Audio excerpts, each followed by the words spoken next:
Hello, everybody, and welcome to Forever Sports. A big week ahead for Lions and Springbok fans, with apparent confirmation that Springbok prop Asenathi Ntlabakanye hearing regarding the doping charges he faced from last year will finally take place this week, with a potential ban which could be implemented immediately, meaning that if he were to serve potential time, he might be banned if they can, reach a conclusion from as early as this weekend. And a very interesting case ahead, and going to be a very interesting few weeks ahead, really, because I don't think we're going to get a verdict necessarily this week in terms of precedent and in terms of the Springbok plans, really, for the next 18 months. Because I think as it stands, he is very much in the Rugby World Cup frame.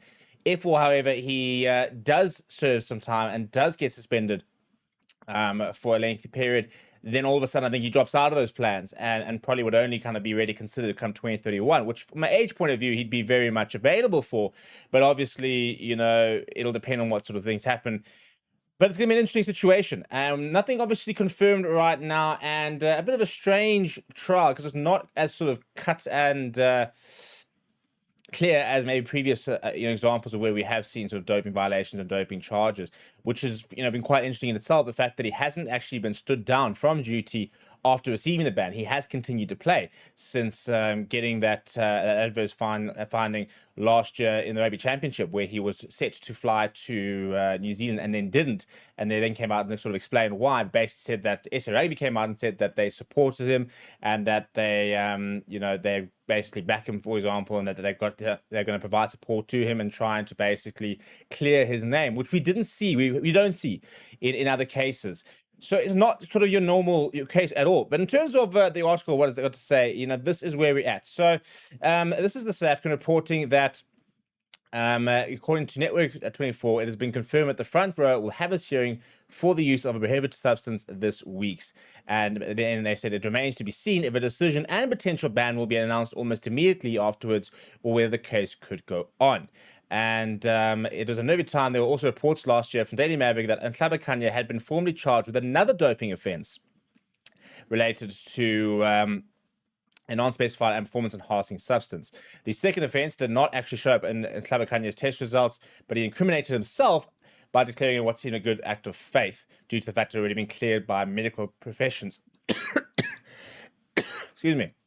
So let's go through some of the facts and the likes of that. So basically what happened is that Asenathi Ntlabakanye disclosed that he had committed an offence in terms of taking a substance that was on the official banned list. However, the substance itself had been cleared to be taken by a medical profession who works in the rugby industry and the rugby sphere. So the burden of proof when it comes to taking these substances always lies on the player. And the expectation is that you cannot use the excuse of I didn't know, for example, or it wasn't my fault, because they basically say the onus is on you as a player. You have to take every single precaution to ensure that you know exactly what's going into your body and that you don't take something knowingly or unknowingly that is banned. However, the reason that this has been a bit of a unique case is that the substance he took was prescribed to him by a medical doctor within the field.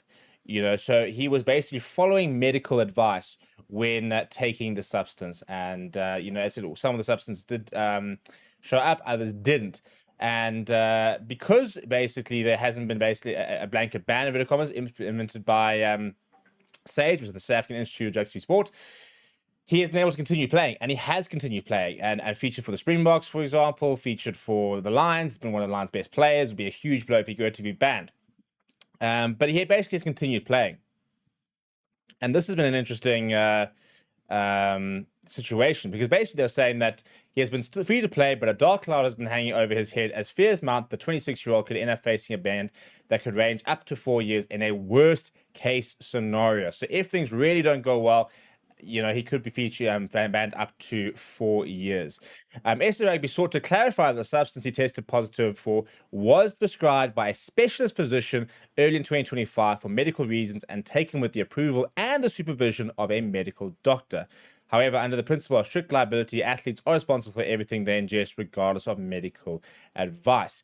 So it's going to be an interesting situation of, did you take the substance? Yes. And that's not up for debate. No one, he's not denying he took the substance. No, there's no test saying that he kind of sort of faked a test, the likes of that. He took whatever the different substances that he is being charged with. The argument at the moment and where the case is that it was prescribed by a medical profession, it was done for medical reasons and under the supervision of the medical doctor. And basically, a lot of the blame's kind of being shifted to the doctor, saying that somebody who works in the industry and very much in the rugby space should have known the consequence, should have known what the situation was. And I think that is why we have seen SA Rugby rally behind him, where, for example, a period Deontay was kind of just left to the dogs, to be honest. When he tested positive, he didn't receive support for Lions, didn't receive support from SA Rugby. We've seen that previously with other sort of drug bans where players have basically been kind of left to the dark, and unions and the national and federation have basically said, your fault, we're not involved. That's not been the case. That, very much not been the case. The fact that even from the initial statement itself, SA Rugby have been behind him and have said that they will support him, that they're going to, assist him with legal advice, that apparently he was given a bit of time off. The initial time was just to kind of prepare his case, to get kind of the facts straight, to get his ducks in a row.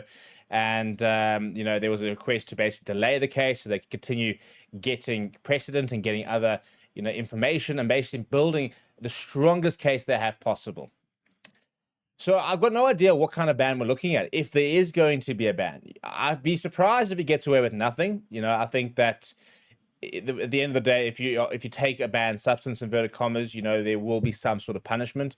So I think that there will be a ban. But, are we talking 6 months? Are we talking about a year? Are we talking about 4 years? I don't think we're going to see 4 years. I don't think it's a case where, he's taken a performance-enhancing substance to try and gain an advantage, for example. But I mean, we've seen some harsh sanctions. I think Zubair Hamza, took his a parent or his mother's, diet pills, for example, the cricketer Zubair Hamza, by mistake, tested positive, banned for a year.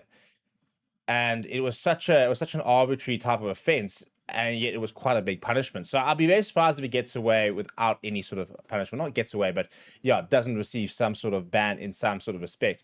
What will be interesting to sort of see is the length of ban. I really hope that two things happen. First of all, I hope that we get all the facts. I really hope that when they publish whatever the findings are, the statements from SA Rugby, from the Lions, the likes of that we get all the facts, that they really do disclose as much as they can. I'm not saying we now have to start sending, showing blood work and the likes of that, but make sure we understand where things went wrong, that people are being held accountable, that there is being, checks and balances being put in place to prevent this situation as well. And I really hope that if it is proven that, he really didn't do anything wrong, or rather that he was really, proactive in trying to sort of follow the proper, methods and the proper sort of procedure and the likes of that, and he's been let down, that there is a bit of leniency. At the end of the day, yes, athletes know what they're putting into their body to a certain degree, but I mean, we're talking about so many different substances, stuff like that.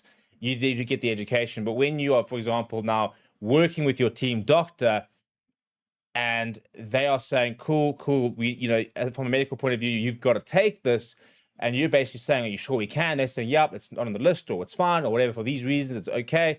And they're basically been contracted by a union.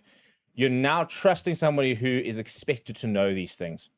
So this is not a case of he's gone to a random dietitian or he's gone to a random performance coach and they've said, no, just take this, or he's gone and found a substance somewhere. This has very much been prescribed from a team doctor within the environment who's really dropped the ball here. So I hope that there is a bit of leniency. And he came out and very much said, listen, this is full disclosure, this is what happened. He came out and basically said before even, that he disclosed substances that weren't even picked up. So basically, I think, there'll also be a certain amount of leniency because of the behavior, the fact that he came up front and said, yes, did take it, not denying it. This is the reasons. This is the situation. This is how it came about. And I think he'll take whatever punishment it is or whatever the sanction is on the chin, he'll continue to move on. But I hope that if we can get all the facts and if it really is proven that he took all the steps he should have taken and he's been let down by other people, that there are ramifications for those people and that there is leniency towards them. You don't want to reward players who dope, but the more you read about the situation, the more you feel like that is not the situation, that he's not actively doped, he has not sought an advantage, that he has been let down. and it's horrible when that's something like that happens, and then only the player receives that kind of the punishment and all the things that come with it. What are your thoughts on the situation? Let me know down in the comments below. Smash a like on the video, subscribe to the channel as well. We'll try and keep you updated as much as we can as and when we hear things. But yeah, until then, thank you very much for watching. My name is Steve, and I'll chat to you soon.